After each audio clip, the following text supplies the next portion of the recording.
Jacob Bryant wrote, Anal. Myth. Pages 11-12. Thuth, Thoth, Tot, Tots are the same title diversified and belong to the chief god of Egypt. Eusebius speaks of him as the same as Hermes.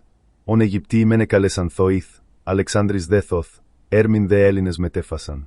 The Egyptians called him Thouth or Thoith, the Alexandrians called him Thoth, and the Hellenes called him Hermes. Eusebius.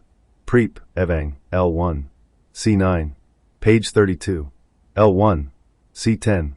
Page 36. Page 40. From Thuth the Greeks formed Theta Epsilon Omicron Sigma Theos, which, with that nation, was the most general name of the deity. Plato in his treatise, named Philebus, mentions him by the name of Theta Epsilon Upsilon Theta, Thuth. He was looked upon as a great benefactor and the first cultivator of the vine. Protostothe drepanine pivotrina yirin. Thoth first saw the sickle slice the air. Anthologia. L1. 91. L1. 29.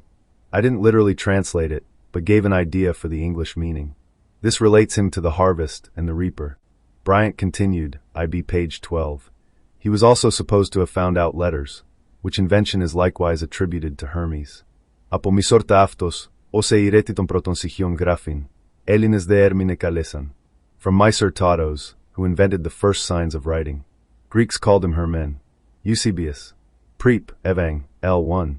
C10. Page 36. From Sanchoniathon. Suedas calls him Theos, and says that he was the same as Ares, an Egyptian name for the sun, which looks to be the predecessor of the Greek Ares, the god of war, styled by the Arabians Theos Ares, and so worshipped at Petra.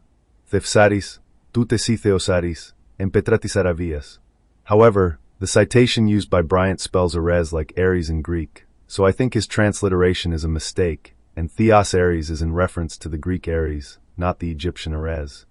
Instead of a statue, there was lambda iota theta omicron mu epsilon lambda alpha, ta epsilon tau alpha gamma omega nu omicron, alpha tau upsilon pi omega tau omicron, a black, square pillar of stone, without any figure or representation. It was the same deity which the Germans and Celti worshipped under the name of Thut-8 or Thutates, whose sacrifices were very cruel, as we learn from Lucan.